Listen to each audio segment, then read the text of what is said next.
السلام علیکم ناظرین، میں رئیس اعظم حیدی کولکتہ انڈیا سے حکایت صحابہ آپ کے سامنے پیش کر رہا ہوں، سماعت فرمائیں۔ حضرت ابو بکر رضی اللہ تعالیٰ عنہ کا اعلان اسلام اور تکلیف۔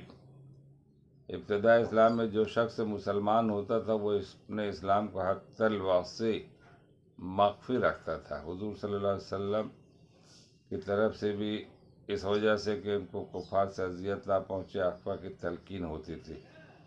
جب مسلمانوں کی مقدار 39 تک پہنچی تو حضرت ابو بکر صدیق رضی اللہ تعالیٰ عنہ نے اظہار کیا کہ درخواست کی کھلم کھلا علی اعلان تبلیغ کی جائے۔ حضور اقدس صلی اللہ علیہ وسلم نے اول انکار فرمایا، مگر حضرت ابو بکر صدیق رضی اللہ تعالیٰ عنہ کے اصرار پر قبول فرما لیا اور ان سب حضرات کو ساتھ لے کر مسجد کعبہ میں تشریف لے گئے۔ حضرت ابو بکر صدیق نے تبلیغی خطبہ شروع کیا، سب سے پہلے خطبہ جو اسلام میں پڑھا گیا، اور حضور اقدس صلی اللہ علیہ وسلم کے چچا سید الشہداء حضرت حمزہ رضی اللہ تعالیٰ نے اسی دن اسلام لائے، اور اس کے 3 دن بعد حضرت عمر رضی اللہ تعالیٰ مشربہ اسلام ہوئے۔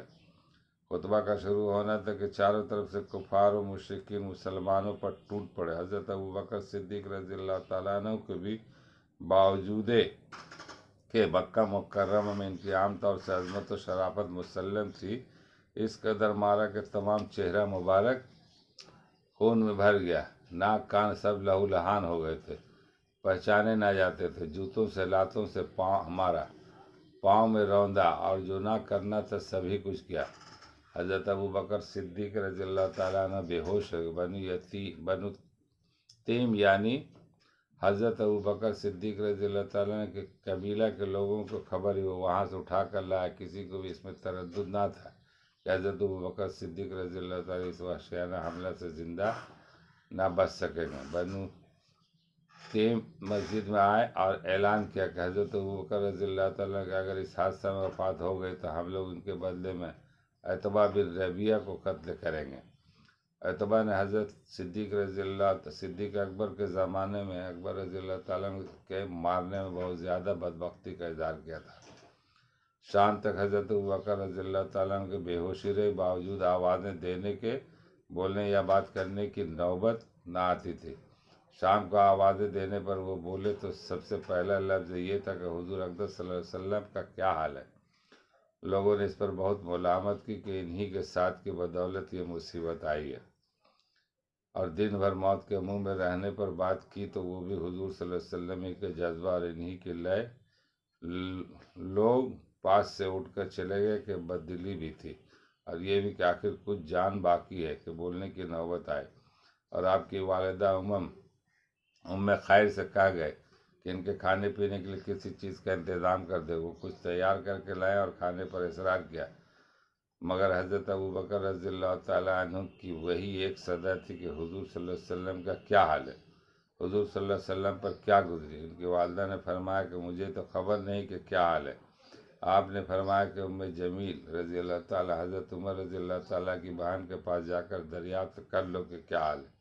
وہ بیچاری بیٹے کی اس مظلومانہ حالت کی بےتابانہ درخواست کو پورا کرنے کے واسطے ام جمیل رضی اللہ تعالیٰ عنہ کے پاس گئیں اور محمد صلی اللہ علیہ وسلم کا حال دریافت کیا۔ وہ بھی عام دستور کے موافق اس وقت تک اپنے اسلام کو چھپائے ہوئے تھی۔ فرمانے لگے، میں کیا جانوں کون محمد صلی اللہ علیہ وسلم اور کون ابو بکر؟ تیرے بیٹی کی حالت سن کر رنج ہوا، اگر تو کہے تو میں چل کر اس کی حالت دیکھوں۔ ام خیر نے قبول کر لیا، ان کے ساتھ گئے، اور حضرت ابو بکر رضی اللہ تعالیٰ عنہ کی دیکھ کر تحمل نہ کرتے بے تحاشا رونا شروع کر دیا کہ بد کرداروں نے کیا حال کر دیا، اللہ تعالیٰ ان کو اپنے کیے کی سزا دے۔ حضرت ابو بکر رضی اللہ تعالیٰ نے پھر پوچھا کہ حضور صلی اللہ علیہ وسلم کا کیا حال ہے؟ ام جمیل نے حضرت ابو بکر کی والدہ کی طرف اشارہ کر کے فرمایا کہ وہ سن رہی ہیں۔ آپ صلی اللہ علیہ وسلم نے فرمایا کہ ان سے خوف نہ کرو۔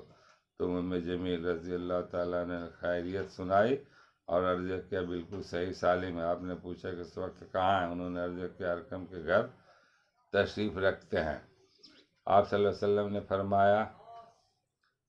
فرمایا کہ مجھ کو خدا کی قسم اس وقت تک کوئی چیز نہ کھاؤں گا نہ پیوں گا جب تک حضور صلی اللہ علیہ وسلم کی زیارت نہ کر لوں۔ ان کے والدہ کو تو بے قراری تھی کہ وہ کچھ کھا لے، اور انہوں نے قسم کھا لی کہ جب تک زیارت نہ کر لوں کچھ نہ کھاؤں گا۔ اس لیے والدہ نے اس کا انتظار کیا کہ لوگوں کی آمد و رفت بند ہو جائے، مبادا کوئی دیکھ لے اور کچھ اذیت پہنچائے۔ جب رات کا بہت سا حصہ گزر گیا تو حضرت ابوبکر رضی اللہ تعالیٰ عنہ کو لے کر حضور صلی اللہ علیہ وسلم کی خدمت میں ارکم رضی اللہ تعالیٰ عنہ کے گھر پہنچے۔ حضرت ابوبکر حضور رضی اللہ تعالیٰ عنہ حضور صلی اللہ علیہ وسلم سے لپٹ گئے۔ حضور اقدس صلی اللہ علیہ وسلم بھی لپٹ کر روئے اور مسلمان بھی سب رونے لگے۔ حضرت ابوبکر رضی اللہ تعالیٰ عنہ کی حالت دیکھی نہ جاتی تھی۔ اس کے بعد حضرت ابوبکر صدیق رضی اللہ تعالیٰ عنہ نے درخواست کی، یہ میری والدہ ہیں، آپ ان کے لیے ہدایت کی دعا بھی فرما دیں اور ان کو اسلام کی تبلیغ بھی فرمائیں۔ حضور اقدس صلی اللہ علیہ وسلم نے اول دعا فرمایا، اس کے بعد ان کو اسلام کی ترغیب دی، وہ بھی اسی وقت مسلمان ہو گئے۔ فائدہ: ایسو عشرت اشاعت و فرحت کے وقت محبت کے دعوے کرنے والے سینکڑوں ہوتے ہیں۔ محبت و عشق وہی ہے جو مصیبت اور تکلیف کے وقت بھی باقی ہے۔ اللہ تعالی ہم لوگوں کو پڑھنے اور سننے سے زیادہ عمل کرنے کی توفیق عطا فرمائے اور حضور صلی اللہ علیہ وسلم کی محبت میں جان لٹانے والے بنے اور دین اسلام پہ چلنے والے بنے اور صراط مستقیم پہ چلنے والے۔